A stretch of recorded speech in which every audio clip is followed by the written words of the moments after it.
the Crypt.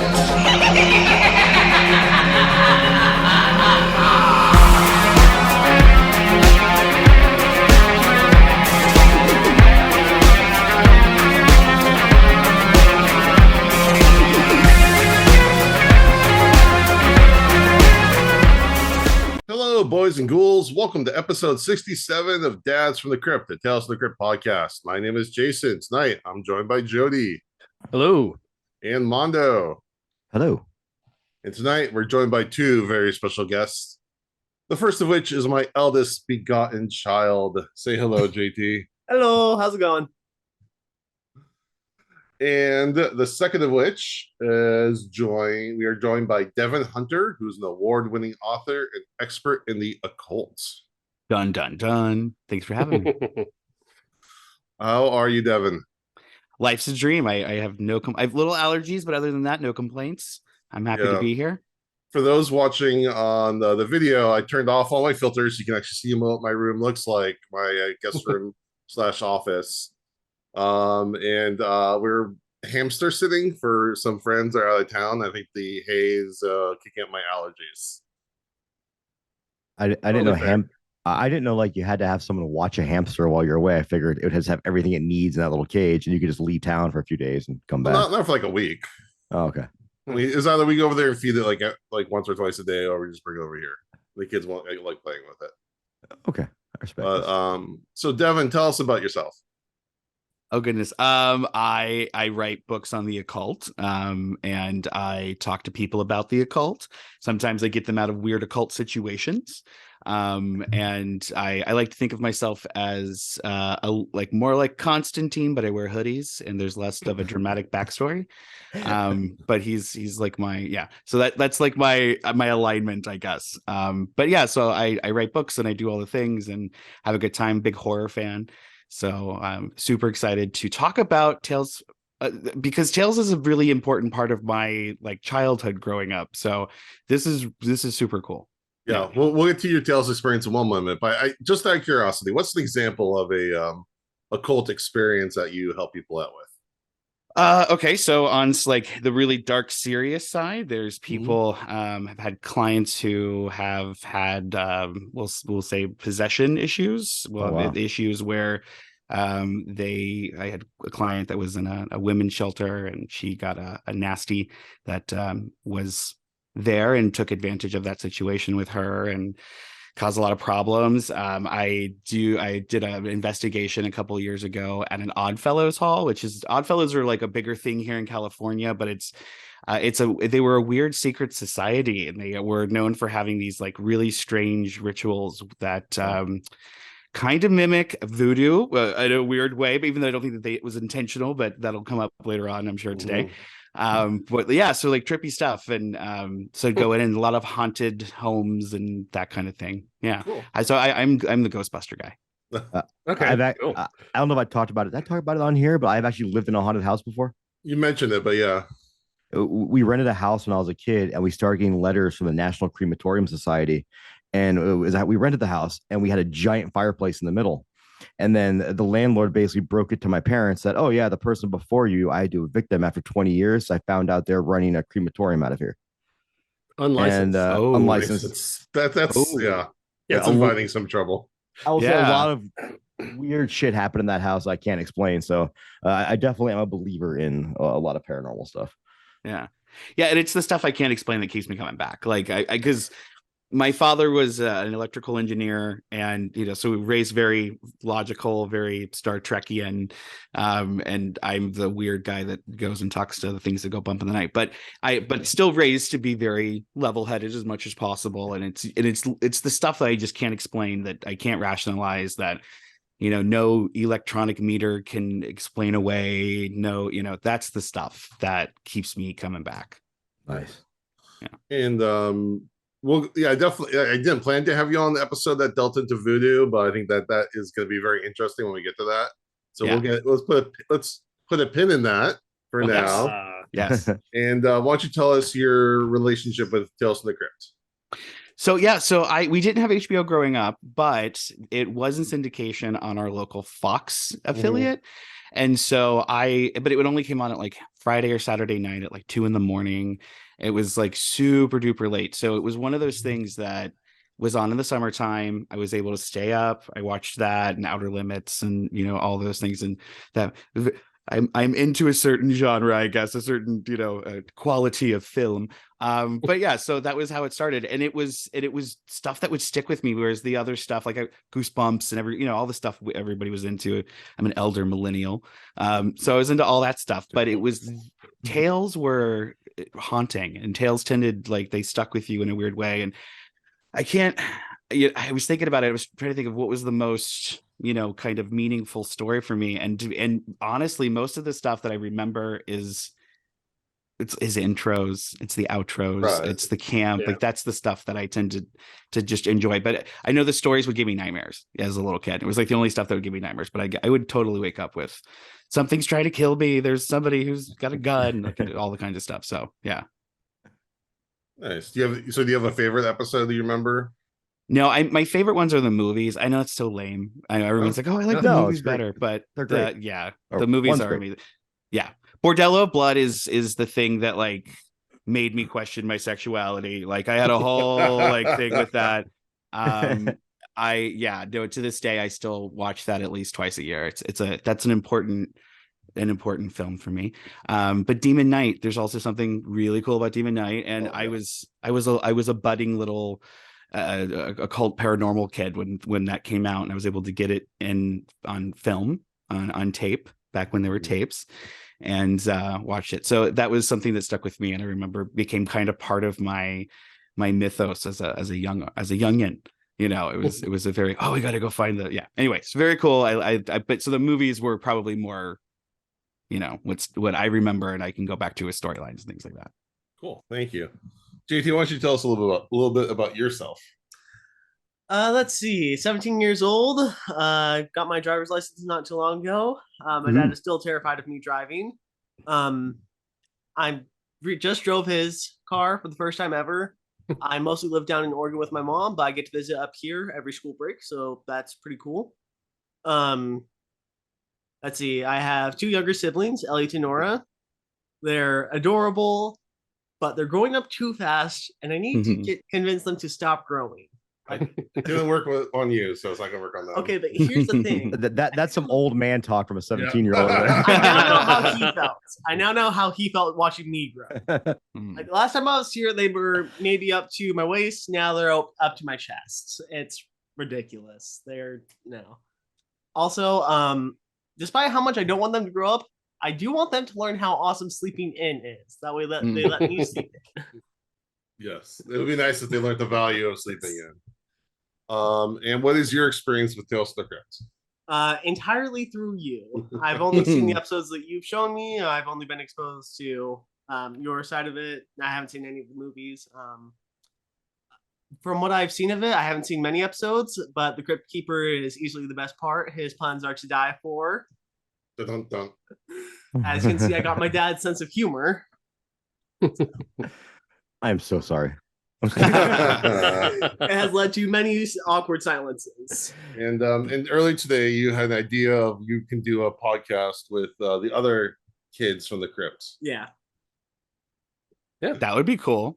That would totally be cool. Hold on a second. We don't need we don't need more competition. There's enough Tales from the Crypt podcasts out there.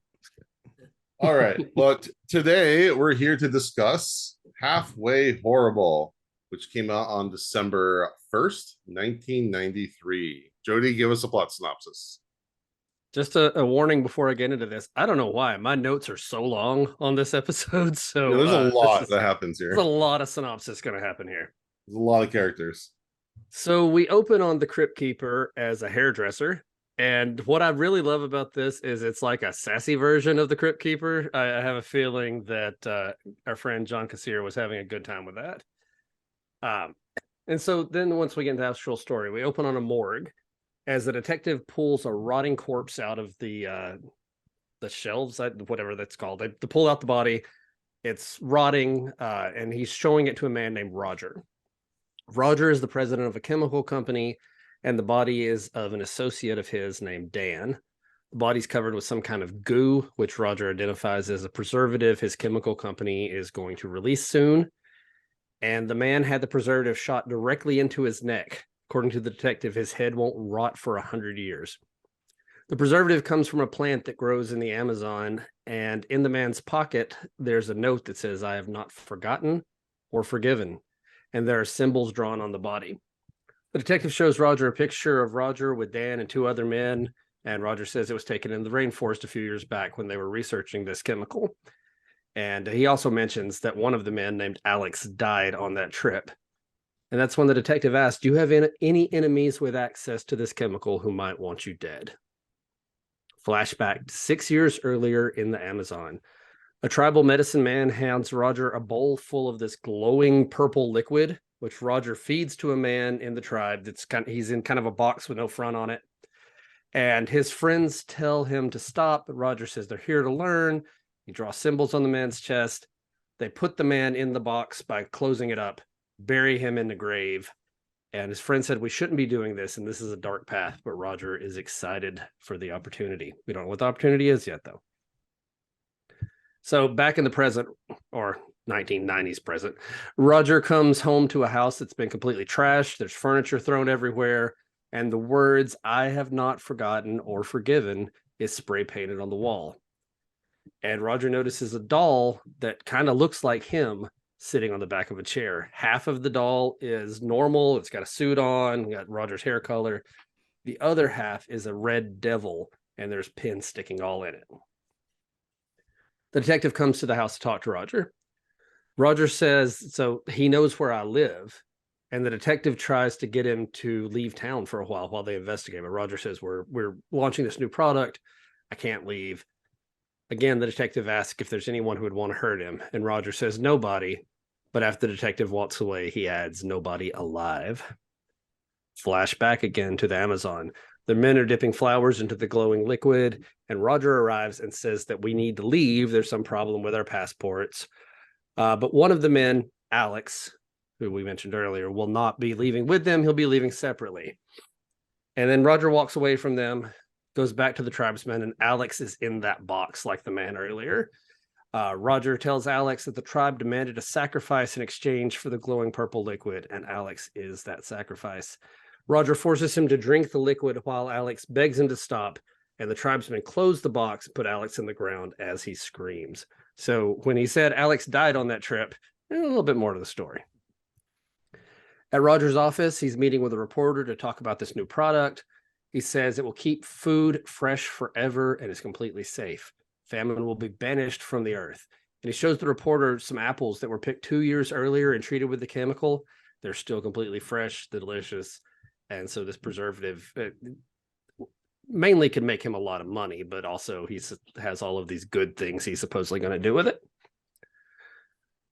Another one of the men working in the office is named Colin, and he tells Roger that they're having trouble with the FDA and they're putting a hold on the approval of the new product because of Dan's death. It made him kind of twitchy about it all. Roger, through this whole thing, has been having a headache. He's been taking a lot of aspirin. He's sweating, pulling at his collar.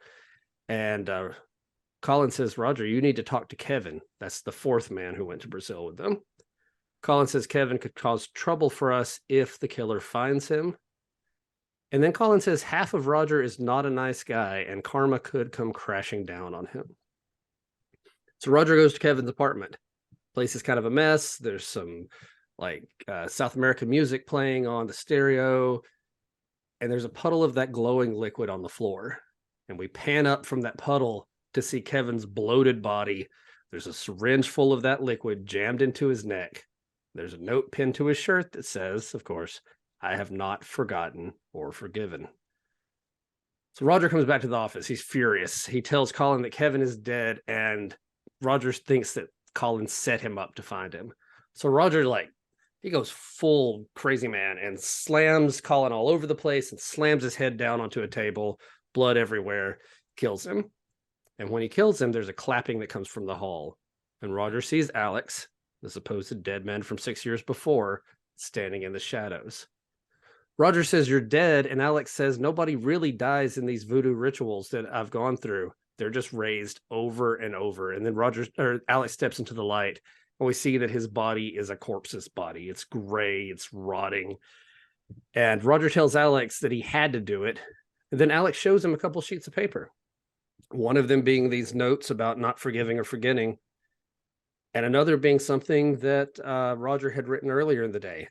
The handwriting is the same. Now, just a side note, I don't know why he didn't recognize his own handwriting on multiple notes. Beside the point. Nor why the detectives didn't bother to check his handwriting. There's a lot of hand waving. That's what we do here. Well, were they kind of insinuating that his dark half, I guess, writes differently than he does? Maybe. I don't know. Maybe. But either way, that's the point that we're getting at. Is Alex says that Roger is the killer and that his dark half has been on the loose without him even knowing. So he's the one who killed those people. He's the one who's been causing trouble. And Alex says, I've had 6 years to get this curse right, and I've finally beaten you.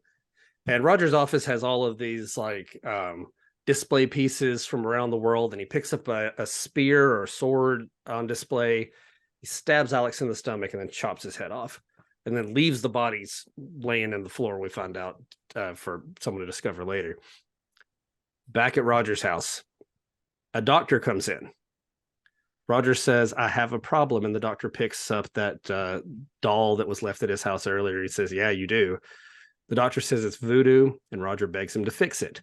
The doctor says the treatment is problematic, but Roger says you have to fix it. So the only treatment is to kill the curse by destroying the evil half of the person attached. The doctor says it will probably kill him in the process, but Roger says to do it anyway.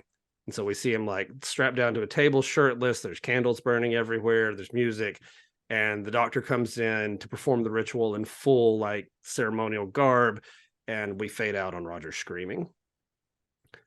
So then in a dark room with the camera to the side, we see Roger calling the office. The woman on the phone says there are police there. They're asking about the bodies, but Roger just says to get a container of that new preservative and bring it to him in a syringe. The woman shows up. She tries to turn a light on, but Roger stops her. And she brings him that chemical in the syringe and flicks on a lamp. We see that the doctor was successful in killing Roger's evil half, but they also killed half of his body, which is now dead and rotting. The evil half has been destroyed, but now his body must be preserved by his own chemical that his company is producing. And then we get our little tag with the Crypt Keeper. He's still a sassy hairdresser, and he asks if you want bangs. And he pulls out a gun, fires it, a little flag pops out that says bang. So, yeah, good stuff. That scamp. All right. Thank you, Jody. All right, Devin, why don't you start us off? What did you think of this episode? Oh, I have all kinds of feels. So the Crypt Keeper, extra gay. And as a gay, I love the camp. So it was just because he's always kind of gay to me, and then he just added it and it was extra. So that was funny, and I was, of course, I don't know, it sets the stage right for the whole episode. So I just would say I loved the extra gay. It was extra camp. It was funny. Worst part about the episode, though, scariest part about the episode, I would say, is him asking people to get bangs. Though, if they want bangs, don't get bangs. So there were a lot of things right off the bat that when it comes to the voodoo stuff, I've got all kinds of information if you want to break into that. Yes, please. Okay, so first and foremost, nothing at all like what you see on in this episode. I'm sure you're shocked. And some of the language, though, was really interesting. So at one point they reference it as Macumba voodoo, and that's something towards the end. And so Macumba is actually a term that is used. It's actually kind of a derogatory term, if I understand correctly. And it's used to describe 3 different Afro-Caribbean religions that sprang up in Brazil and in parts of South America. And so those are, let's see, it's Kimbanda, Umbanda, and then there's another one that's kind of off. It's more of a lighter thing. I can't remember exactly what it's called, but those are the 3 big ones. But in Brazilian culture, if I remember correctly, Macumba was just kind of the term that was really kind of used to be like, oh, this is nasty, dark magic, black magic, anything that wasn't of the church, right? So it's something that it's not used, like the term and the location they're pulling from, that's not necessarily inaccurate. So I can say that was interesting. They do reference a spirit that is a very big part of Kimbanda, which is Eshu.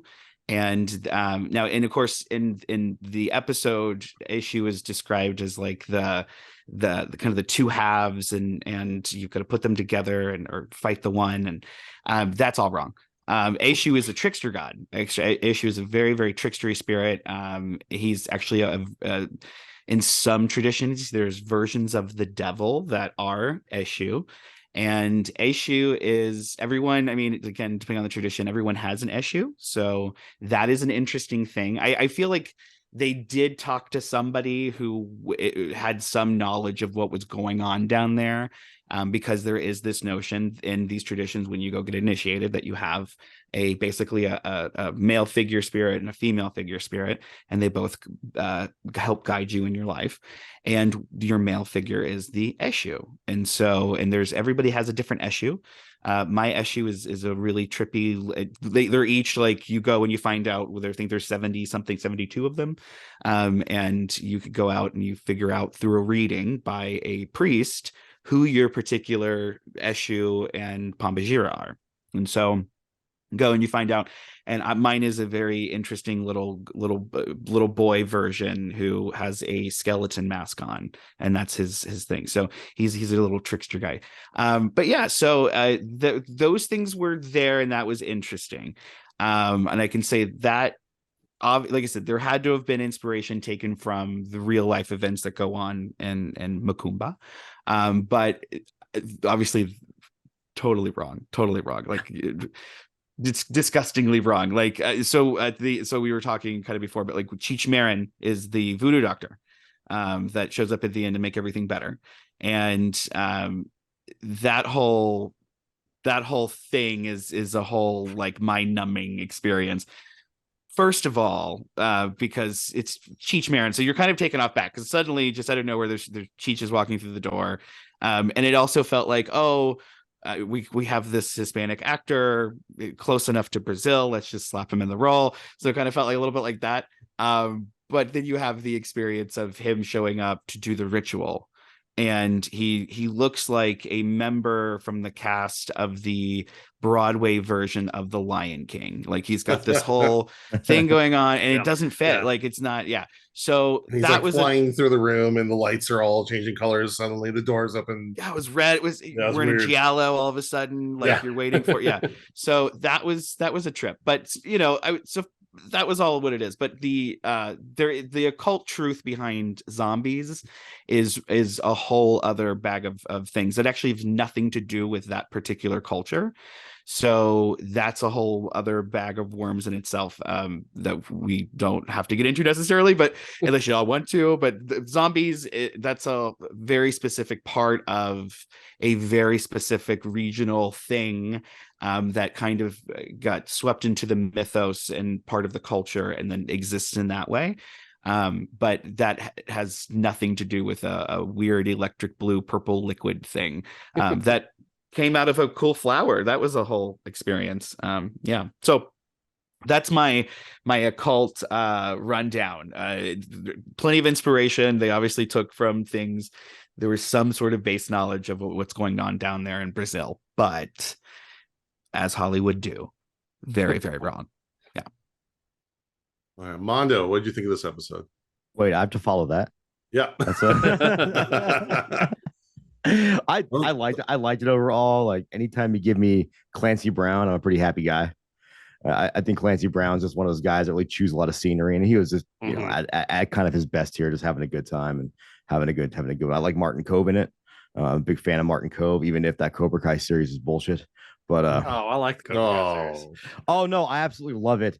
I just love it because of its cheesy. I shouldn't say it's bullshit. I love the cheesiness of it. Yeah. Yeah. It's definitely cheesy. It's a show with its tongue firmly in its cheek. Oh no, I just to not get off topic, but I just love the fact that like they act like this karate is life or death in this town. Yeah. Meanwhile, I have all these kids that just don't give a shit about karate. Yeah. And they're just living their lives normally. Like, if Cobra Kai succeeds, the town is doomed. Like, no, it'll be fine. Like, just right. It's not even a town. It's like one borough in Los Angeles. Yeah. No one outside that borough even knows what's going on. Right. It's fine. But yeah, overall, I really enjoyed the episode. I always like the makeup. First of all, the makeup of the zombie, so to speak, reminded me of Lucio Fulci's zombie right away. Yeah. With those clay faces and everything, and I absolutely love that special effect style. They did pack a lot into this 26 minutes. They packed a ton, and I think I took a swig of a drink and like missed half the episode. Well, if you notice in most Crypt episodes, they're like the least like the first minute or so is usually like some slow panning montage like shot where they're like showing the credits and kind of easy win. This one starts off immediately because they've got to use every second. Right. I still think the whole thing though was a good Tales from the Crypt episode. Twists and turns, lots of fun. Some hammy acting, which I absolutely adore because it's just a perfect. We've said it before. It's a perfect backdrop for that kind of acting. So this gets a thumbs up for me. All right, Jody. Yeah, this is so we talk about the comic every week. This is a comic I remembered. Like I remembered reading this as a kid. My grandpa had some of the reprints of Tales from the Crypt that came out, I think, in the 90s. He was a big time collector. And so I remember reading this story as a kid. So I knew what our inevitable end would be. You're going to have a half dead man. But man, this one went all over the place in between the beginning and the end. And when we get to the comic comparison, to see sometimes they add a little bit to the story. They added a ton. Like this is a whole different story other than a few elements. But that said, I thought it was a really fun episode. It moved along really fast. I always get a little bit, unsure of where things are going when I know the voodoo element's going to come in, because in Tales from the Crypt land, voodoo is just the catch-all for any like black magic-y stuff going on. Like it's dark magic, so it's voodoo. Sometimes it comes across, a little racist, a little bit uncomfortable. But I think in this particular instance, it was all made up, but it was handled decently well compared to some of the other things that are put out there. I feel like in that they definitely showed. They didn't really show the tribe so much using this magic for any nefarious means. It was all the antagonists doing it. Right. Yeah. No, they took this and used it for their own means for whatever it was. There may be too much story for 26 minutes, honestly, but that's okay. It moved along at a fast clip. Like Mondo said, Clancy Brown is always fun to watch. He plays a guy that can look just kind of creepy all the way around. Like everything he does can be a little creepy, but then you see him in another role where he's not supposed to be creepy, and it's hard for me to take him seriously. But I always love him. He reminds you, everyone had that friend growing up whose dad was like super nice to them, but you also thought like he also might have 18 bodies buried in the basement. Right. Yeah. And that's his vibe. Yeah. But yeah, no, overall, I enjoyed it. Lots of good acting, or at least fun acting. And and some great gross makeup. The bodies in this one, like the multiple times we saw corpses, they were all wet. They were all wet and slimy, and yeah, it was good.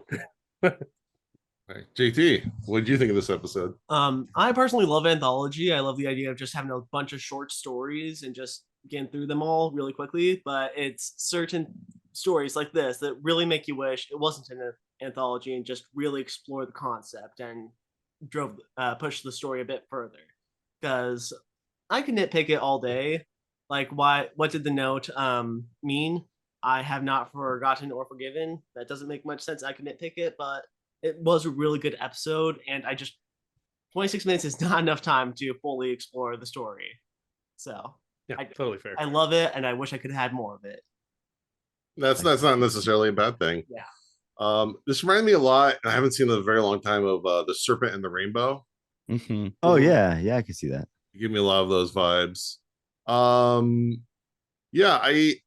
This is a kind of a baffling episode on a couple levels. It's really fun, but it really could have used like another draft or two, I think, to iron some things out. There's just some lines in here that are really kind of bewildering. Like they pull out the body in the beginning, and like his body won't rot for 200 years, but he looks like he's been like under the ocean for like a couple of years already. So I'm like, wait, what? It wasn't like he was like perfectly preserved and he hasn't like decomposed whatsoever. He looked terrible. I think after he gave that line, I was like, all right, now I need another shot of the body, and they didn't do it. And I was like, damn, Yeah. they must have realized, oh shit, we shouldn't show close up with his face again.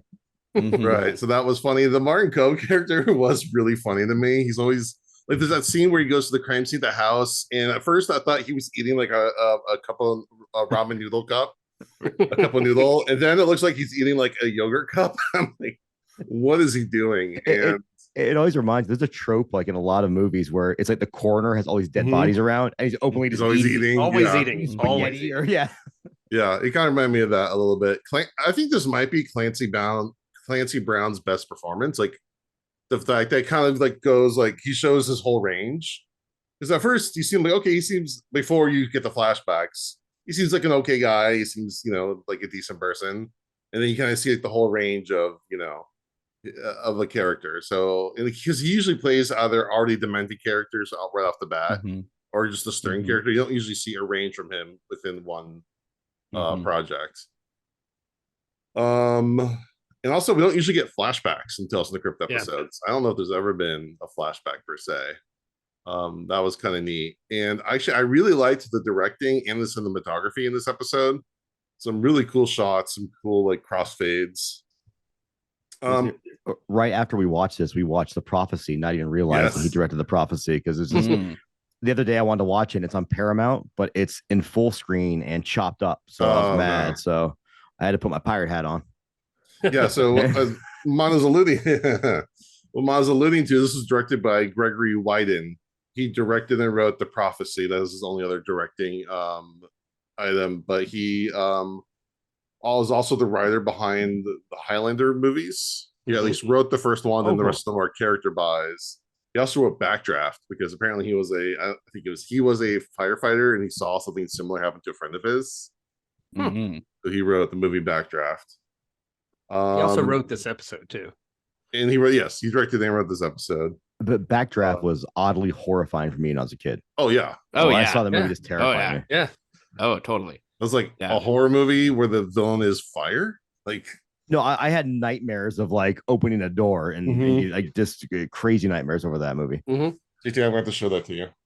Yeah. You're 17. It's cool. Again, the cinematography was Levi Isaacs. He has filmed like 16 episodes of Tales from the Crypt. He was behind Leprechaun, Children of the Corn 2, Texas Chainsaw, the Next Generation, and Malcolm in the Middle. So he's done a lot of cool stuff behind the camera. I'll stand behind The Next Generation being underrated, but that's the story for another day. Clancy Brown is like huge legend, like already. Like he's been in over 300 credits. I don't know if those are all SpongeBob, but he was Mr. Krabs. We talked, he was in the Highlander series, Pet Sematary 2, Starship Troopers, Shawshank Redemption, and he was in the Nightmare on Elm Street remake, and that's just like one selection of like many movies. I love him in Pet Sematary too. I was about to say the same thing. That movie is worth watching. That movie's worth watching because of him. Martin Cove, again, he's been a ton of things, obviously from Karate Kid. He was also in Death Race 2000 and Rambo 2, and most recently VFW. He also has like the squarest head of all time. Like that dude can probably take a punch. I'm just saying. Just to run down some other cast. So Dan, he was the first victim in the beginning. That's played by Costas Mandylor, and he was the guy from Saw 3, 4, 5, and Saw 3D. He was in Picket Fences, and apparently he was a professional soccer player in Australia and Greece. I did not know that. Wow. Collins, played by Charles Martin Smith, who directed and wrote Dolphin Tale 1 and 2. Okay. But he has acted in movies such as American Graffiti, Untouchables, then Deep Impact. Alex is played by John Tenney. He was in Beverly Hills Cop 3, Free Willy 2, and more recently in True Detective. And Kevin's played by Brian Wimmer, who was in Less Than Zero, China Beach, and Tank Girl. And of course, the Doctor is played by Cheech Marin, Up in Smoke, Cannonball Run 2, Beverly Hills Troop, Ghostbusters 2 for that one great line about the Titanic coming back. And then pretty much everything Robert Rodriguez has made, such as From Dusk Till Dawn, Desperado, Spy Kids, and Machete. Did you ever catch him back in the day on Celebrity Jeopardy? Can't say I have. He just smashed everybody. He was so smart and like just blew Alex Trebek's like, what the hell's going on here? So yeah, I think it's a really good cast. I think the writing could have used a couple drafts to get a little tighter, a little neater. Again, we don't. If he's the one making those notes, doing all the killing, it doesn't make any sense with the meaning of the notes. Mm-hmm. And why wouldn't the cops check the handwriting on the note to anything else related to anyone related to the victim, especially the guy they bring in to look at his employee? Mm-hmm. And the fact that he calls his office at the end and they say, yeah, the cops want to talk to you about some bodies they found. When you have time, just come on down to the office. Whenever you're ready, just stop by. Like, hey man, that's like straight white male America policing. That's just how it goes. That's white collar policing. So again, those are probably unintentionally funny, but again, from just a critical perspective, yeah, a couple more drafts would have benefited. It feels like he wanted to write something like 35-40 minutes long, and they said, no man, you've only got 26. Like, let's just cram it in, let's do it faster. Mm-hmm.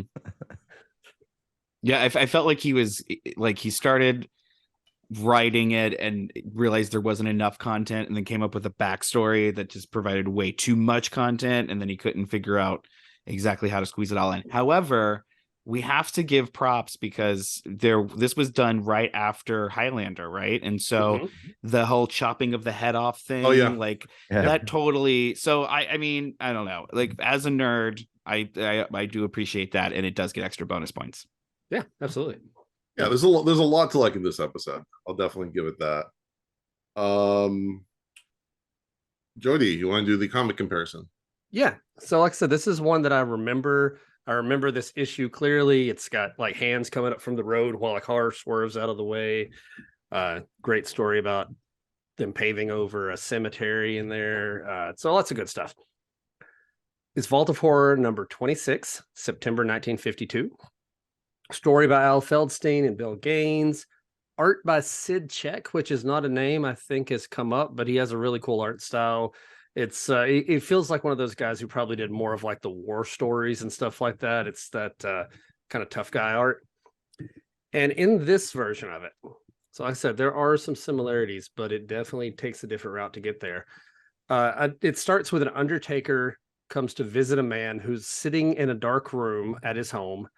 There's a smell of incense in the air, and this man has called the undertaker to do some kind of service for him. And he says, first, I need to tell you my story so you can decide if you want to actually do what I need you to do. And so the man tells a story about how he'd been having some health problems, both mental and physical, and his doctor recommended that he see a psychiatrist. And the psychiatrist tells him that he has schizophrenia / a split personality, which, once again, 1952, don't take the word on voodoo, don't take the word on psychiatry either. Schizophrenia is not a split personality, whatever. It's what this story has going for it. Are you saying mental health wasn't a priority in the 1950s? No. Well, this is this is 1950s mental health through the prism of a EC Comics. So right. that's a hell of a game of telephone. Yeah. And you know, a man seeking help for his mental health in 1952 would be told, toughen up and get a drink. He had split personality though. So he starts going to therapy regularly, but at night, another side of him gets up and he goes to clubs and just randomly robs strangers at gunpoint. He beats up women. He does all these horrible things. And psychiatrists just says, like, don't give in to that, which is great psychological advice. Don't do that. Yeah, don't do it. Man, hang on real quick, diversion. There's this great Mad TV sketch where Bob Newhart is a psychiatrist. And he has clients come in. One of them comes in and is like, I have severe anxiety. I can't even drive my car. I'm so nervous. And Bob Newhart goes, okay, now listen very carefully. This is my advice to you. Stop it. Stop having that anxiety. You have to go places. You have to drive your car. Stop it. And that's his whole approach, is just stop doing all that. So anyway, that's what the psychiatrist does here. Tells him, don't give in to this. But he keeps blacking out and waking up not knowing what happened, but knowing it was something bad. And one day he goes to the psychiatrist, blacks out in the office, and wakes up over the psychiatrist's mutilated dead body on the ground. And so knowing that that's not going to be good for him, he gets on a plane and goes where everyone goes when they want to get away from the law. He goes to Haiti. And I don't know why, of all places on earth, he would go to Haiti, but he goes to Haiti. And while he's there, he learns about voodoo, kind of, and goes to see a witch doctor who he asks to destroy my evil half. Like, I've got this evil half. I want you to get rid of it for me. And so the doctor makes a voodoo doll, paints one half black, the other half white, says the black is the evil side of you, the white is the good side of you. And he stabs a big pin through the black half and says, the evil's been destroyed. Please pay me $500. Back in the present, the man says, that's my story. That's why I need you here. And the Undertaker finally gets tired. He said there's horrible smells in the air, and he flicks on the light. And the man reveals that the reason he needs them is the Undertaker, or that the voodoo doctor killed his evil half, but he also killed the evil half of his body, and it is decaying and rotting, and he needs the Undertaker to embalm that half of his body to preserve it, which is just fantastic. Just a great ending to this. I like that better than magic goo from the Amazon. Like, we have to embalm half of you is insanity. Yeah, I wish they would have actually done a more straight up revision I think version so of too. this. I think it would have been a lot story wise. They added a better. little too much with the whole Amazon thing and the preservative and all this. That's Chemical a lot company. of story. Yeah. This is a very straightforward story. I have a dark half. I tried to destroy the dark half. It went real bad. Cool. That's enough. Like, that's a great story. And I love that his main reason is he doesn't like the smell of it anymore. Yeah, it stinks. Yeah, and that's the problem. The artwork in that last panel is phenomenal. But it's like all gray, and at first I thought he would like turn into the Terminator or something. Like, yeah, it remind me of the Terminator, which is cool. Honestly, though, that's what you can get away with.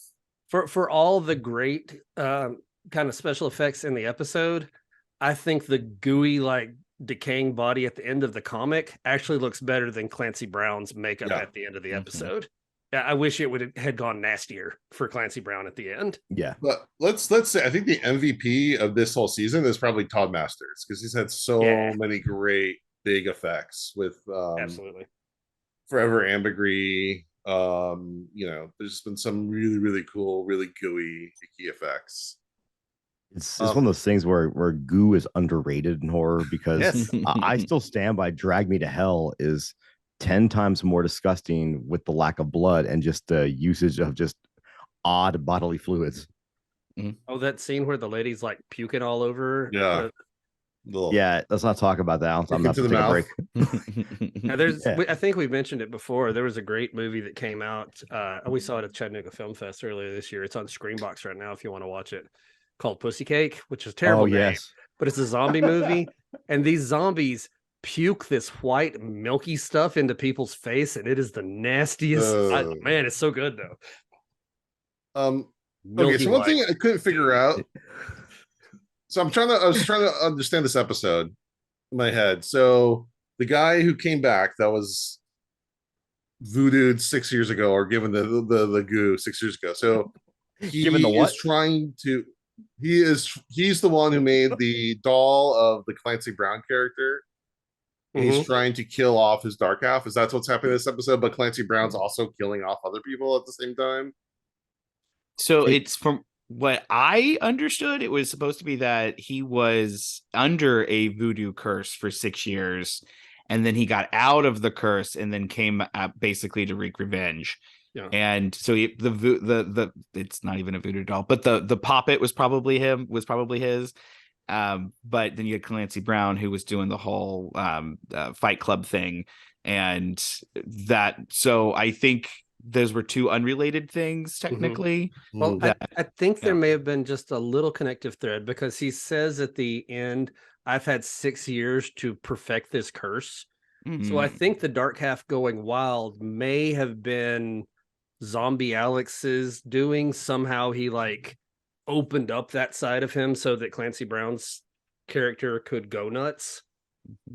Yeah, that's what I was trying to figure out. I was trying to figure out the the plan motivations was. are real messy there. Unrelated now, I just pictured Clancy Brown as the lead in Fight Club. I'm like, God, so like I love Fight Club. That would have been cool. The best. Yeah, that would have been cool.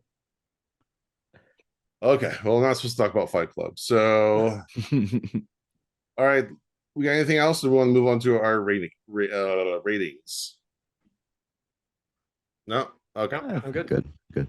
All right, Devin, on a scale of 1 to 5, 5 being the top, 1 being the least, or 0 being the least, you can do half points. What do you give this episode? I'm gonna give it a 2.8. 2.8.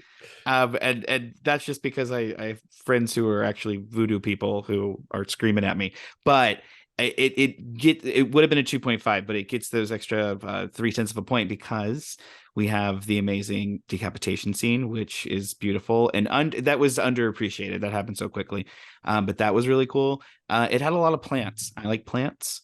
I'm a plant dad myself, so there were plants everywhere. Like the dude's office was amazing.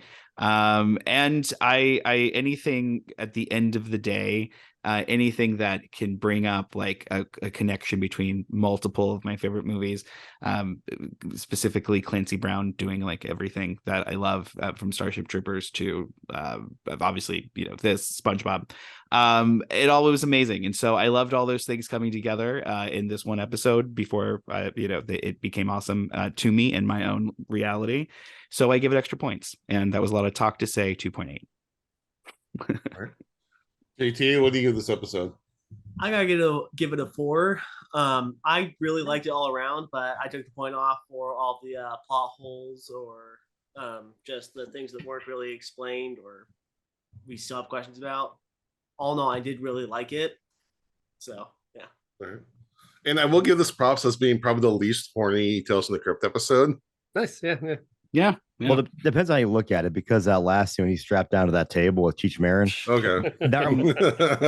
it kind of reminded me of that time I met Jason in Los Angeles. It's pretty similar to that scene. I had a lot of candles lit when we met. Well, and there's in the beginning, HBO was definitely taking advantage of like boobs. So there were boobs in the background. If you were paying attention, National Geographic. I noticed the boobs. Yeah. They weren't. They were Hollywood National Geographic. Well, boobs. yes. So but yeah. But so there was that bit, but it wasn't nearly as horny as some of the other episodes, which are very horny. So yeah, I'm with you on that. All right, Mondo, what do you give this episode? I give it a 4. I'm with I think JT likes Tales from the Crypt more than you do, Jason, based on his rating already. But you give me Clancy Brown at his best, and I'm just a sucker for it. So I get all the issues with it. And Devin, I have to ask you, when you watch movies about the occult, are you like yelling at the screen about all the stuff they get wrong? No, I love it. Okay. I love it because it's I'm not a guy who takes it so seriously that everything offends me by any means. I love it. And this I loved, again, because there were like real connections to it. But if we were to put it in the scale of other episodes and we were to like hold that's where like my number came from. But legit, no, like that all of it's welcome and funny to me, and it's Hollywood being Hollywood, and I just don't take any of it seriously. I don't think you can, especially when it comes to horror, right? Yeah, I absolutely love it. Yeah, so I give it a 4. I like this episode. Right. Jody. Yeah, I'm going down just a touch because I like the comic so much, and I wish they had pulled a little bit more of that and a little bit less of the like complicated backstory. I'm gonna go 3.5 on this one. But it's a fun episode, and you mentioned something about how all the little plot holes and stuff like that. If I was just watching this, I wouldn't notice a single one of them. Like if we got to fill time on this podcast, man. Like I spend the time looking for the plot holes. If all I did was just go, that was awesome, it wouldn't be much of a show. So if I was just watching, I wouldn't notice any of these little things probably. But since I have to write everything down from an entire episode, I notice way too many. But yeah, 3.5 is good stuff. I do often wonder, as lifelong fans of horror, how, and as older guys at this point, what do we call it? You said it earlier, Devin. We're elder millennials. Elder millennials. That's Elder right. millennials. I'll accept I'm that considering term. myself a baby Gen Xer, but I will accept elder millennial. I once heard someone say geriatric millennial, which I will not take. I will, No, I will not accept curse that name. No, will not accept that. no, but I wonder how much our brain just fills in plot holes at this point, because we're so used to plot holes in horror. We just accept them because We we've grew up been in the there. 80s. well, yeah, Yeah. I mean, JT and I watch these everything wrong with videos, and they just kind of like skewer all the stuff that may or may not even be there. Yeah. And yeah, it definitely. I think we're culturally, or at least in the film world, we're much more sensitive to those things, especially since we can actually like stop and rewind things, or we can watch things over and over again. Where it wasn't that common not too long ago. Well, I was saying I'm also again a super geek, so I'm a huge pro wrestling fan, and Lord, you want to talk about plot holes and storylines? my brain just fills them in. I'm like, yeah, it makes sense because of A, B, C, D, E, G, whatever. I skipped a letter. That's fine. Okay, and then Joy, did I get you? Yeah, I got you. You got me. I'm going with I'm going through 3.5. You guys brought me up a little bit. Actually, I was, when we first were about to do this, in my head I had 2.5, but you guys kind of raised me up a little bit just to just go with it. It's fun. Yeah, there's definitely issues, but Clancy Brown, Marin, Kove, all these guys are just Cheech, just hamming it up and having fun. So I just gonna have fun with them, but we can also acknowledge the flaws, but it's still enjoyable. All right, let's move to Al's anecdotes. Take it away. All right, and we're back. Mondo, thank God you're back to do some song of the day. Hey, you've been doing some good stuff, Jason. I saw you pick some Merciful Fate. I was like, okay, all right. I think I have good picks. I just don't have the story to get there that you think. I don't have a great story this week. You say that. I don't. No, I absolutely don't, because this is a band that was formed in like 2015 in Italy, and none of the members have fun stories about all the bands they've been in before. It's a rare band that all the members have only played in this one band, and it's an Italian band called Fulci. Okay. Named after iconic director Lucio Fulci, who, if you guys don't know, then I'm like the biggest fan of Lucio Fulci. And they did a record in 2019. It was their second full-length record, but the first one they really just kind of dialed in their tone, called Tropical Sun. And the whole album is basically the movie Zombie from start to finish. Oh, okay. I love that movie. Oh, me too. Just a great zombie film. And the reason why I thought of this is because I loved the makeup so much, because the makeup in this movie just reminded me of those clay face zombies that have that cool, like, and this is, I obviously love our not Argento, Romero zombies too, but I loved in Zombie how they had just that like weird, like, buried under sand, like deteriorated faces. And so that's why I thought of this. I thought of this band. And the last record too, the newest record is really worth listening to, because half of it is death metal, half of it's like synthwave. Really, really good stuff. And even on this record, the last song is a Fabio Frizzi cover of the main theme from Zombie. Cool. But the song I'm going to pick is going to be called Genetic Zombification. Off the record Tropical Sun by the band Fulci, who I highly, highly recommend. Just a really good, a good slamming death metal band from Italy. Nice. Yeah, I don't have a whole story. No, that was better than like, oh, let's go with Elvis because his wife was in this. No, I like that though, because there's still some kind of connection. Like I always want to try and find some kind of connection. Yeah, that was much better. All right, and then Jody, give us some horror news. Okay, so we've got some business news to start with. Ooh. Horror's been making a ton of money lately. If you haven't been paying attention, like the movies bringing in the most money at the box office have been horror movies. Like Smiles to Terrifier 2. The Menu just came out, and I think it's doing pretty well. So there's a lot of horror making money. So of course the studios want to make more money because that's their whole thing. And so Paramount has brought over Walter Hadama to oversee their horror movie section. And he's produced Friday the 13th and A Nightmare on Elm Street remakes, which I'll forgive him for that. But he did The Conjuring and all the various Conjuring spinoffs. He did the 2017 It. So he has a lot of history with horror. And so his mandate is to release several mid-budget horror films for theater and streaming every year. So basically make more horror movies. Okay. So that's a Paramount. But then over at Universal, James Wan and Jason Blum are looking to merge Blumhouse Productions and Atomic Monster, which is James Wan's production company, to make like a horror mega company. Oh my. And if this was to go through, after merging, the parties will expect that Atomic Monster and Blumhouse will continue to operate as separate labels, but with their own kind of creative identity. But because of the infrastructure that Blumhouse has, Atomic Monster is going to have more opportunities, more money. They can scale up their ideas bigger. They've already worked together on some stuff. I think Megan, the upcoming movie next year, M3GAN, about the Robo Girl. They're already talking about even a sequel to that, even though it hadn't come out yet. I think they're hoping it's going to do well. And they also hope to expand into horror-related games, live entertainment, audio stuff, like that Jordan Peele podcast that started last week, I think. I haven't listened yet. I need to. And also with that, Blum is pushing for Blumhouse to make at least 8 horror movies for release in theaters each year. They normally put out 3 or 4 a year, and they want to put out 8 per year.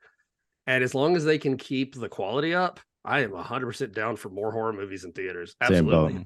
Put them all year long, you know. My only fear is that it becomes like a Roger Corman situation. Yeah, just don't water it down. Don't get cheap. And yeah. But you know, the thing is, Blumhouse's bread and butter has always been low budget horror movies. That is true. And so, you know, they know how to make a small budget stretch. So I'm hoping that's a good thing. We talked about it a lot, but man, Terrifier 2, $250,000 budget. Yeah, they've made $10 million. Yeah. Insane. Yeah. And I think that even people that maybe don't like the Terrifier movies, and I get it, it's cool, but I think you have to respect what they've done and how that many doors that's going to open for horror in the future. Well, absolutely. And of course, the studio execs are seeing all that money coming in and they want to capitalize on it. Yeah. But from a fan perspective, more horror being made, I'm down. Like, keep making. I agree.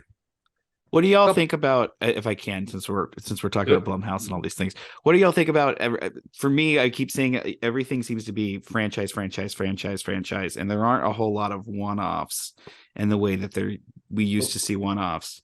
I know that with the thing going on at Paramount with Walter Hamada, they are specifically trying to do more original stuff and less franchises, like Smile. Smile apparently made a crap ton of money. Yeah. And I watched it a couple days ago. I thought it was pretty good. Like, not my favorite movie ever, but pretty decent. And I think they're trying to make more original movies like that. Yeah, I think we've had an interesting balance this year of franchise and non-franchise. So the one end you have like Barbarian and Smile, Bodies. But then you have Predator, you know, or Prey come out and did really well. It was really well done. There's a new Scream movie this year. Part of a franchise. Yeah. But even Prey being part of a franchise, though, it felt so different from the rest of the franchise. Exactly. Oh, yeah. So that was an example of how you could utilize the franchise recognition, which they all love, with the built-in audience, but do something original and, you know, not repeating the same as what came before. I'm in for both. My only issue with franchises are when they make an original movie, it does so well, and they force a sequel. Right. The sequel makes no sense and has no tie. Really, like they're like, or if they make like a really good Halloween movie and then they feel like, I need to make 2 other movies and one of them's okay and the other one's garbage, you know, like that. Yeah. Fuck out of here, Jody. But like, yeah, if we saw, I think I would think that most of us would have good enough BS barometer. So if they try to make Barbarian 2, we would all be like, no. Yeah. No. Barbarian 2, Electric Boogaloo. Yeah. All right, a couple of other quick things here. The director, they're making a new Constantine movie. I thought of that since you mentioned him earlier. Keanu Reeves coming back, the whole thing. And the director said this time he wants to make a like straight up R-rated horror movie, not you know, the PG-13 action stuff. So excited. It's a good director. It's Francis or Frank, the guy who did like the first Hunger Games movie. Yeah, he's done a bunch of other stuff. So talking about Constantine, I've never seen Constantine. Should I watch Constantine? It's good. I mean, the movie's Okay. good. It's nothing like the comics, though. I mean, I it think is that was the main complaint, that it didn't follow yeah, the comics. it's But the comics are way better, like way better. There's Okay. way more going on. And if you jam to comics, you will look at the movies and be like, what the fuck is going on here? But and because like Constantine's blonde, like that's a whole thing, and that's a big part of his Oh, wow. character. It's just very different I get vibe. it, yeah. Has an accent that Keanu Reeves never does an accent because he has Oh, like two characters that he plays. But and I love him. I love Keanu Reeves. Don't get me wrong. Yeah, But, No, I love Keanu Reeves too, but feel like he's an amazing actor. I'm like, yeah, he knows what he can do, and I respect that. Yeah. And sometimes he gets cast in Dracula and has to be British, and it just what? Hey, doesn't work out. Yeah. he does He's- jujitsu, so he and I are cool. So it's Yeah, fine. Yeah. no, I love Keanu. Like, no complaints about him. But Yeah. he knows his place in acting. No, Yeah. I But- never read the comics. I'll probably check it out. It's been on my list for forever. Yeah, comics are amazing. Constantine as a movie is it's always in my top like 10, and it's because of the way that it was filmed. It's because of the way that the CGI was done, especially at the time. It was amazing. Wow. And there's some cool stuff in there that totally gives me I mean, I watch it, I've seen it a million times, and I still get the heebie-jeebies when I saw in the Bug Dude theater. shows up. Yeah, I saw it in the theater, and I haven't seen it since because I don't know. I have a feeling it might not hold up as well. At least to what I remember it being. Yeah. It's I mean, you got to forgive. It's always like whenever we watch something from 10 years ago, you always have to forgive Mhm. the graphics, and you have to forgive yeah. the things. But I don't know. There's something I do like. I heard that the second one was coming out and that he wanted to reprise his role, and there's a lot of stuff there because he has a connection to it. I know he's spoken about it a couple times, so that'll be cool to see him get to do that. But what parts of the first movie are going to be there to show off again, and who's going to come back? Like, are we going to get Tilda Swinton as Gabriel again? Things like so. There's they had a really good cast. Like, so we'll see how it goes. But it is a good movie. If you haven't seen it, go see the movie. But the comics are better. All right. Yeah. I'm gonna do both. I'm gonna watch a movie and then read the comics. Yes. All right. More director news. Radio Silence, the team behind the new Scream movie and Ready or Not, is going to be directing a reboot of Escape from New York. There's not much more information beyond that, but here's the thing. I would be more nervous about it if it wasn't Radio Silence. I do like them a lot. They have done some good stuff. I know it's great tough. movie. It does not need to be messed with. Well, if I was them, the first thing I do is call John Carpenter and say, "Will you score the movie?" Yeah. Yeah. Like I seriously mean that. Like No, having him on the score, I think would be amazing, and that would immediately give me buy into it. Like I'll still watch it because having John Carpenter on board for the new Halloween, I think, was a big thing about that too. That he was involved. So if there's some way to just get him involved, I think here's what I think they should do. Let's say the movie has like a $5 million budget. They should restrict themselves to only actually using 1 million of that to actually make the movie, to give that really low budget feel of the original, and give the rest of the 4 million to John Carpenter to do the score. But I feel like that'd be a weird asking price to do the score. That shouldn't be your first offer to somebody to do a score. So I feel like, Jason, you should not be a finance. You shouldn't be a producer. No, I should not be a producer. All right, a couple other quick ones. Netflix released a clip from its animated horror series Junji Ito Maniac: Japanese Tales of the Macabre that comes out in January. So it's an animated Junji Ito show on Netflix. Oh shit! The clip looks good. I love Junji Ito. He suddenly kind of had this little revival. Like, I see his stuff in bookstores all the time, dude. But he's so weird. Like, I don't understand. So weird. My daughter came home one day with a couple Junji Ito books, and now has Junji Ito tattoos. And I'm like, when the fuck did people realize that this guy exists again? Yeah, when did this become popular? I'm not mad about it. I'm just saying, like, it's good. Yeah, I mean, I bought a copy of Tommy like 15, 20 years ago. Yeah. And then nobody had heard of him. And then all of a sudden it's all over the place. No, my daughter's like, you know who Junji Ito is? I'm like, yeah. I was before you were born. Do you ever feel like your kids underestimate you on these things? Like the other night, my daughter spent the night with a friend, and they usually watch horror movies. And she was like, yeah, we couldn't find anything to watch. I'm like, and you didn't text me? I could list you like 20 movies right now. Come on. This is No, my place to shine. my daughter came over on Friday for last Friday for no, this past Friday, yes, for well, no, whatever this is getting released, the Friday before this is getting released for dinner, and we watched Nope, and she got really mad that I fell asleep for the last 30 minutes. So that was your first time watching it too, wasn't it? yeah, and not that's a bad. No, I really enjoyed the whole thing. I was just a long day. Sometimes you're just sleepy. Yeah, I'm almost 40, and it was a long day. That's all it was. But she was really mad. But I remember the one time though, she goes, Dad, have you ever watched The Thing? I'm like, oh yeah. She goes, that movie is terrifying. I'm like, yeah. Okay, hold on. We got a Thing story right here. Okay. I couldn't get past the part with the dogs, okay? You noped out at the dog kennel scene. Yeah, it's rough. It's probably the hardest scene to get through. Yeah. That was like what, 2-3 years ago? It was in 2020. I know it was that. in 2020, yeah. So like about 2 years ago. So it's been a little while, but yeah, I was like, okay, got it. I found your limit. That was beginning of summer 2020. Yeah. If I was gonna remake The Thing, the dog kennel scene, it wouldn't have been like an Arctic wolf. It'd have been like a pug. Just something like overly adorable that no one could ever sit through watching it. Yeah. No. Do you think you're ready to try it again? No, yeah, okay. Still trying to recover from the mental scars. I think every horror fan goes through that phase though, when you're like trying to figure out what you like, what you don't, and you like bump into something, you're like, okay, that's it right there. I do not like that. Yeah. Mhm. Yeah. All right, 2 more quick pieces of news. Since we are a dad-centric podcast, if you have middle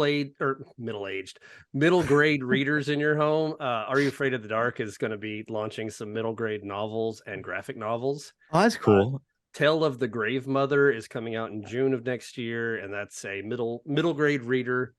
And then The Witch's Wings and Other Terrifying Tales is a graphic novel coming out next fall.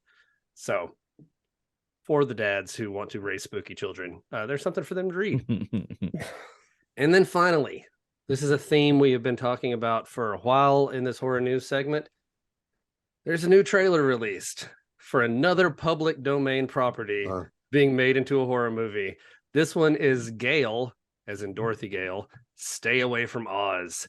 Oh, no way. This is a dark Wizard of Oz public domain. It's Dorothy's an old woman and her granddaughter's getting pulled into this twisted Wizard of Oz world. And to be fair, the Wizard of Oz is prime territory for horror. If you've never watched Return to Oz, that stuff is scary as hell. Yeah, I would say there already is a horror. Yes, Oz it's movie. already scary. Well, dude, the beginning of Wizard of Oz is a poor fucking witch getting killed, and then some bitch stealing her shoes. None of that's okay. But just to recap here, so we have Gale, Stay Away from Oz. We have Winnie the Pooh, Blood and Honey. Is that out yet? By the way, that Winnie the Pooh. Should be soon. I'm so excited about Coming that. soon. I thought it was by before the end of the year. You know, I watched a trailer and I was blown away by how good it looks. I was like, look bad. Yeah, they act like they're using a gimmick, but they're actually trying. I'm like, all right, I'm gonna fucking watch this. And the Grinch one has I was gonna say the other one, the Grinch. Yeah. the mean one. Yeah, the mean one has David Howard Thornton from Art the Clown. I think it'd be better. It might style or quality wise, it might have been better to do like an anthology. So you just get like 15, 20 minutes. I'm curious if these can be stretched to whole movies, but this is why do what you gotta do. This is why you're not a producer, Jason. Yeah, and also don't forget Peter Pan Neverland Nightmare. What? But you weren't here. There was my horror news last week. I think Peter Pan Neverland Nightmare from the producers of Winnie the Pooh, Blood and Honey. Oh shit! Okay. I love this. But I love all honestly, I'm all for it. Like taking these things and public domain stuff and remixing them, twisting them around. We've done that with old stories forever. How many versions of like the Christmas Carol are there out there? And sometimes you get creative. Sometimes you get Scrooged. And sometimes you get like, there was a horror version of it that came out on the BBC a couple of years ago.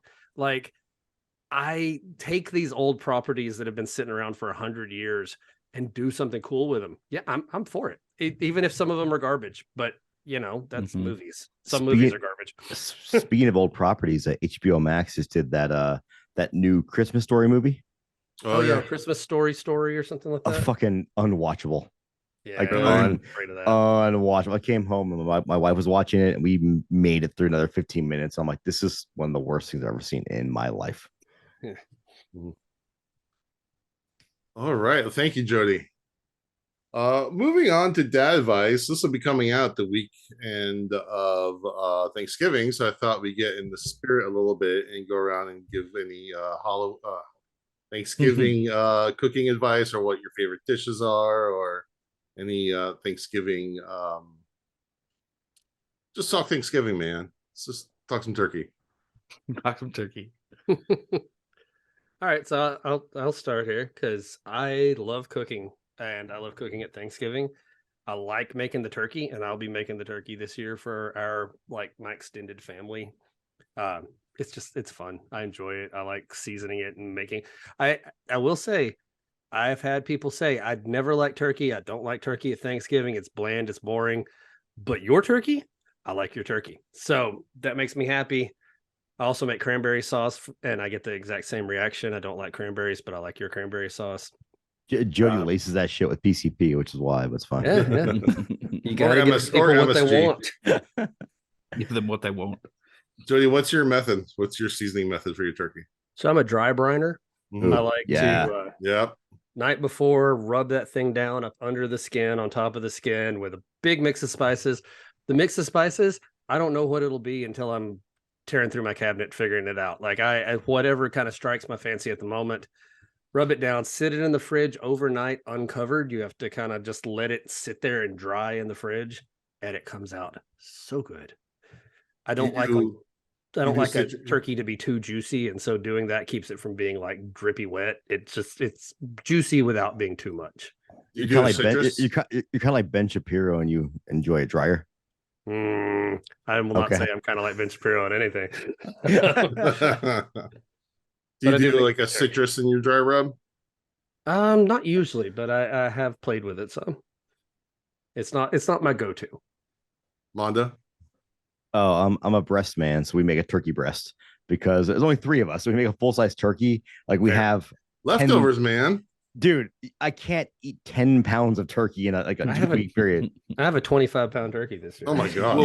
Yeah, but my family is me, my wife, my daughter, and now she's moved out. We're going to a friend's house this year for Thanksgiving. But my favorite thing to make is a bourbon vanilla cranberry sauce. That sounds good. Yeah, it's very pretty good. Very pro real cranberry sauce. Yes, me too. Like and don't get me wrong, like I like that weird can-shaped tube of cranberry sauce all day long. Give me that. I'm a happy guy. Yeah, I'll eat a slice of that every year too. But nah, my specialty is making some bourbon vanilla cranberry sauce. And the best part about it is you get to, you just pour a little bit too much bourbon. So you got to drink some yourself to make sure it's okay. So that's my favorite part about it. But yeah. Yeah, I do the turkey. My wife does. She makes cranberry sauce from scratch. And we kind of split up on the sides. But I'm a huge, like Jody said, dry brine fan. I've got a 16.5 pounder defrosting, and I usually try to get like a lemon zest, give it a little sweetness, a little something extra. But then usually salt and brown sugar and some garlic, and then some other herbs. And I usually mix it in with a ton of butter and just kind of slather the whole thing inside and out with butter. And I think if we do turkey this year, we're gonna spatchcock it. Yeah. Where you tear the spine out and just flatten it down. Yeah, that helps you cook it much quicker. We did that a couple years ago. It worked out pretty nice. Came out good. Yeah. JT, what are you looking forward to for Thanksgiving? All right, Mondo, I appreciate your help with the 4 out of 5 earlier, but I gotta disagree with you on the leftovers. leftovers. That's my boy. You can't make too much Thanksgiving food. No, you can. 100% agree. So 2 things also. Like again, I travel a lot for work. So week after Thanksgiving, that Monday, I'll be back on the road. So it'll be just my wife at home. She's not going to go to 10 pounds of turkey and all kinds. No, I love leftovers. Don't get me wrong, but it's just I also have to be realistic on what's. I don't want to be wasteful and have a bunch of food go to waste in my house. The trick is to make extra gravy, because even when like the stuffing starts to dry out, just the gravy will rehydrate it back down. Yeah, dude, but meat eventually goes bad, and then you should eat it because Not if you use the blue goo from this episode. There you go. It's true. Yeah. Someone was paying attention. Yeah. Injected with some Smucker's blueberry preserves. All right, Devin, what are you looking forward to? What are you doing for Thanksgiving? I do all the cooking for Thanksgiving. I will absolutely admit, and I'm freaking out right now as I realize this. I don't have my turkey yet. So that'll be happening first thing in the morning. I'll be checking out to figure out where one of those is going to come from. You still got a few days. You got Yeah, time. I think I'll be okay. I hope I will. But we do Thanksgiving for like our friends who are kind of misfits and don't have anywhere to go. Awesome. That's just kind of our tradition. So I'll have a bunch of people over and we will play lots of games and drink and do all kinds of fun Thanksgiving things. I have two. I will advise, even though I know this is post Thanksgiving when you will hear this. Roast your vegetables, people. Don't boil your vegetables, roast them. They will taste better. Agreed. Very important. And also, if you're listening to this while you are online shopping, hydrate. I know it's a very busy sales weekend, but make sure you are hydrating. And if you are drinking and shopping, maybe just save the cart until you're sober. So that's my shopping advice. Okay, so what is your most regretful drunk shopping purchase on Black Friday now?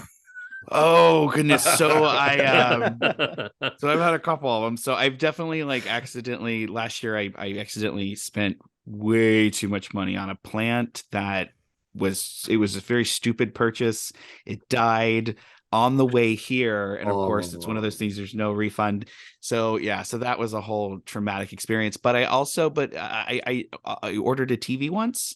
And that happened. That happened with much fanfare. It's on my wall right now. It's hanging up. But that was a Black Friday. I shouldn't have been drinking at 2 a.m. Because then you stay up because you want to get the sales. Because my family, when they would do it, would be like, let's stay up Thanksgiving night. And then they're the reason why Target no longer does Thanksgiving sales. But so that's that's my family. So, used to all of that. And so I was trying to stay up and we were all just we started hitting the nog a little early. And next thing I know, I have a 64-inch TV hanging on my wall right now. Hey, it's good TV. Not bad. I'm happy, but Devin wasn't happy the next couple of days later when he saw it. What did I just do? So that's my Black Friday. I still don't know why I bought this, but I was able to return it, thankfully. But I bought 4 hard drive enclosures and 5 eSATA cables. Whoa. And to this day, I still don't know why I ordered it. What a weirdly specific. Right? Yeah. Was it a bundle? Was it like a bundle? Or? In my brain, I had some crazy idea how I was going to daisy chain these hard drives in a RAID, whatever. And I got them. I was like, I don't want any of this stuff. And thankfully, Amazon took it back. Yeah. Mondo, you worked retail. Did you work Black Friday? Well, I worked at Target from when I was like 16 to 21. And then I worked Apple for 10 years. And I worked every Black Friday, but we didn't really do anything crazy. It was just we extended like the student deals to regular people. It was still busy as fuck, but whatever. It was what it was. It didn't bother me. I worked at Sears for 6 months after college. And part of that included Black Friday, and it was the craziest thing I've ever seen. Right after I got married, I worked at a little bookstore for a while. And we had traveled back home to do Thanksgiving and everything. And then it snowed and the roads in Tennessee, it doesn't snow enough for us to actually be prepared for it.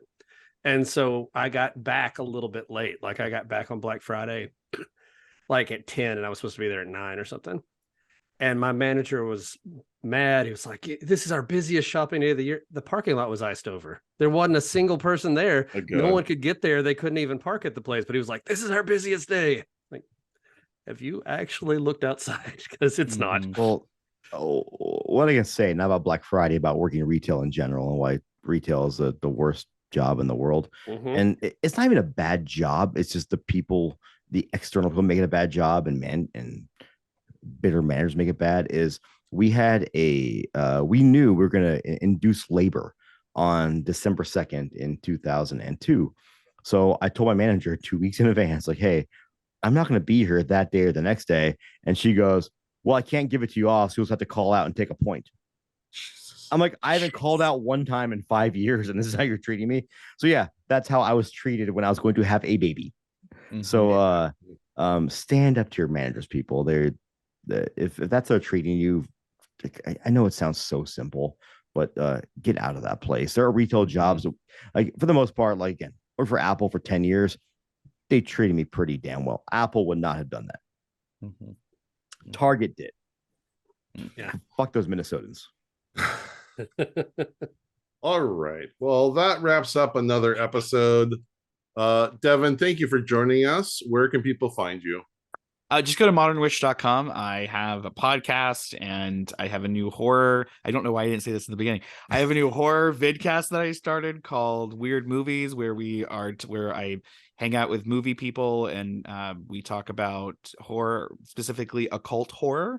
Nice. Which if you are into anything like that is occult and horror, come find me. And that's a new thing that I just started. So definitely come find me. We're new and beginning with that. But Modern Witch, my podcast, has been out for I've been doing that for going on 12 years. And I interview all kinds of occultists and we just hang out and talk about weird stuff. And so if you like weird stuff, come hang out with us. And other than that, just modernwitch.com has all of the links and resources you could ever imagine or want. So go there. And once again, that's modernwitch.com. All right. Thank you. All right. And JT, thank you for coming on as well. Thanks for having me. Thank you. Thank you both. All right. Well, we appreciate everyone for listening. Next week, we will be reviewing the season finale episode, Till Death Do We Part.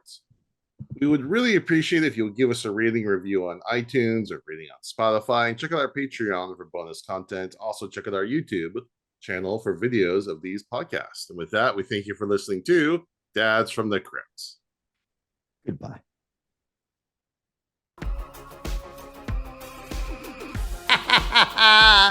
Follow Dads from the Crypt on Facebook, Twitter, and Instagram, or I will follow you to the grave. No, seriously, you really should watch. But be careful what you ask for. You may get it.